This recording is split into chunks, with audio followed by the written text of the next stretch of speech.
नमस्कार। शिक्षा विभाग के पूर्व एसीएस एस सिद्धार्थ के कार्यकाल में लिए गए दर्जनों निर्णय पर हाईकोर्ट रोक लगा चुकी है और इस कड़ी में आज एक और फैसले पर हाईकोर्ट ने रोक लगा दिया है। जिस फैसले को लेकर आज सुनवाई हुई है और बात शिक्षकों के वरीयता को लेकर है, उस वरीयता को लेकर है जिस पर कल वर्तमान एसीएस वी राजेंद्र ने फैसला लिया है। हालांकि उनके फैसले से शिक्षक के किसी भी वर्ग से अभी तक कोई आपत्ति दर्ज नहीं की गई है, इस तरीके का देखने को भी नहीं मिला है। जबकि ये निर्णय लेने में ऐसा भी नहीं है कि इन्होंने महीनों का समय लगाया है। सिद्धार्थ की तरह 2 वर्ष ट्रांसफ़र कराने में इन्होंने नहीं लगा लिया। 15 दिन पहले इस पर सैद्धांतिक सहमति बनी और उसके बाद जिस तरीके से अलग अलग पॉइंट के आधार पर वरीयता निर्धारित की गई है, जिसमें कहीं से भी जिला के शिक्षा पदाधिकारी को कोई स्कोप ही नहीं बनता है कि वो वरीय शिक्षकों को स्कूल का प्रभार देने का मसला हो या जो भी मुद्दा हो, उस मुद्दे में कोई वो बाएं दाएं कर सके। पहले शिक्षा विभाग का आदेश ऐसा निकलता था जिसमें काफ़ी स्कोप होता था जिला और प्रखंड के शिक्षा पदाधिकारी का, बल्ले बल्ले, और वो उसी आधार पर अपना खेल करता रहता था। वैसे आज जो हाई कोर्ट का जजमेंट आया है, जिस जजमेंट में एस सिद्धार्थ के उस फैसले पर रोक लगी है, वो ये है कि नियोजित शिक्षकों के वरीयता को लेकर, जो सारे नियोजित हों, चाहे विशिष्ट हों, चाहे सामान्य शिक्षक, उसके वरीयता को लेकर शिक्षा विभाग ने एक निर्णय लिया था कि अगर एक ही वर्ष में सब लोग अपॉइंट हुए हैं तो उनके डेट ऑफ बर्थ के हिसाब से उनका सीनियर और जूनियर किया जाएगा। इसी के खिलाफ लोग हाईकोर्ट गए थे और हाईकोर्ट ने कहा कि नहीं, डेट ऑफ बर्थ से क्या मतलब है, सेवा कब उन्होंने शुरुआत की, किस दिन उन्होंने ज्वाइन किया है, उस आधार पर उनको सीनियरिटी का लाभ मिलेगा। सब विभाग में यही व्यवस्था है और शिक्षा विभाग अलग व्यवस्था कर ले, ये तो कोई मतलब है नहीं। मतलब आज हाईकोर्ट में सिद्धार्थ को जमकर सिद्धार्थ के उस फैसले की खिल्ली उड़ाई गई, फर्जियत भी हुआ और आखिरकार हाईकोर्ट ने उनके उस फैसले पर रोक लगा दिया है।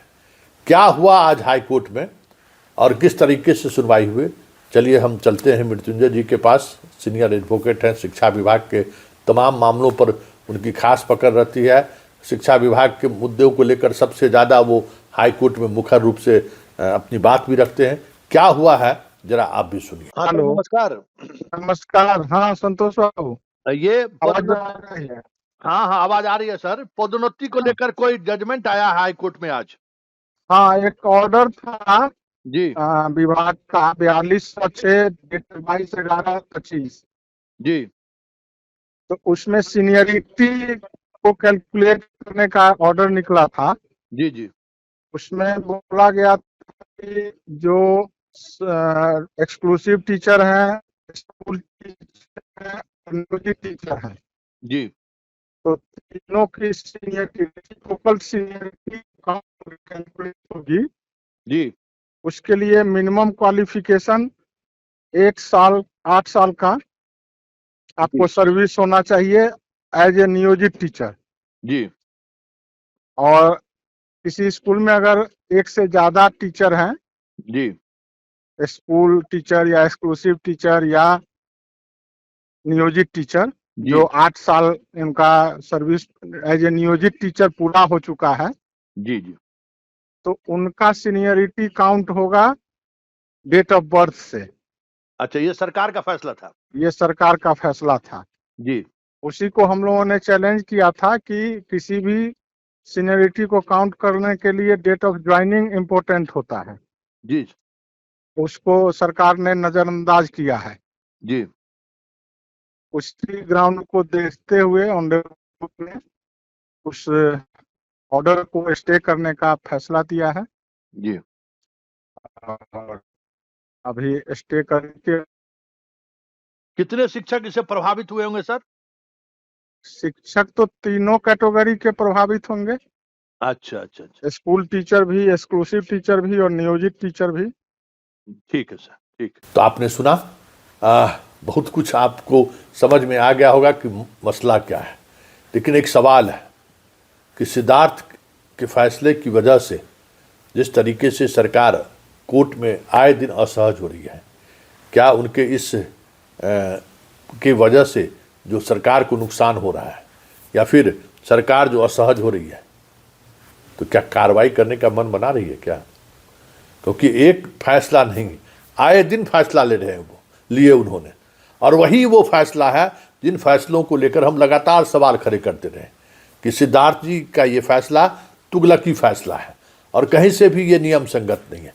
तबादले को लेकर ही कहिए, दर्जनों शिक्षिका उनके फैसले के खिलाफ हाईकोर्ट पहुंच चुकी है और अपने पक्ष में वो फैसला ले दिया।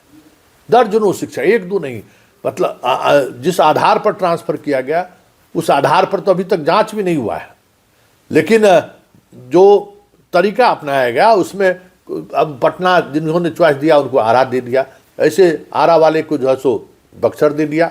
ऐसे तमाम शिक्षकों को हाई कोर्ट से राहत मिल रहा है जो सिद्धार्थ के तुगलकी फैसले की वजह से परेशान थे। कई और मुद्दे अभी हाई कोर्ट में सुनवाई होनी बाकी है जिस पर प्रोसेस चल रहा है, और हमें लगता है कि उनके पूरे तबादले नीति पर ही जिस तरीके से सवाल खड़े हो रहे हैं, आने वाले दिनों में पूरा तबादला का जो उनका निर्णय है उसी निर्णय को हाई कोर्ट अयोग्य घोषित कर दे तो कोई बड़ी बात नहीं होगी, क्योंकि वो पुराने सभी नियमावली को ध्वस्त कर दिया उन्होंने। ध्वस्त ही नहीं किया, कई ऐसे नियमावली को उन्होंने तत्काल अपने फैसले से लागू किया जो उनके अधिकार क्षेत्र में नहीं आता था। कैबिनेट में लिए गए फैसले को उन्होंने दरकिनार कर दिया। अब आप समझ लीजिए कि कैबिनेट ने जिस फैसले को लिया था, जो नियमावली बनी थी, उसको भी उन्होंने नज़रअंदाज कर दिया। हालात क्या हुआ अब सबके सामने है। वैसे एक बात जो साफ दिख रहा है, जिस पर हमें लगता है कि खास ध्यान देने की जरूरत है, कि सिद्धार्थ के वैसे तमाम निर्णय, जिन निर्णय को लेकर हम लगातार सवाल खड़े करते रहे थे, एक एक सवाल आज सरकार के सामने असहज है, तो उसका जवाब वो हाईकोर्ट में देने की स्थिति में नहीं है। उनके समय में जो प्रमोशन को लेकर जो प्रक्रिया अपनाई, आज देख ही लिए कि जो हुआ। उसके बाद सीनियरिटी को लेकर तो उन्होंने जो किया सबके सामने है ही।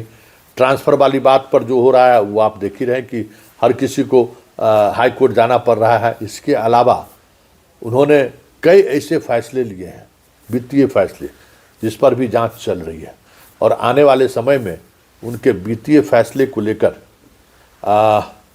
इकोनॉमिक ऑफेंस जैसी संस्थान नए सिरे से जांच शुरू कर दे तो कोई बड़ी बात नहीं होगी, क्योंकि उन्होंने जांच कमेटी जो गठित की थी तमाम विकास योजनाओं को लेकर, उस कमेटी के रिपोर्ट में बहुत सारी चीज़ें ऐसी सामने आई जिस पर विभाग अचानक मौन हो गया।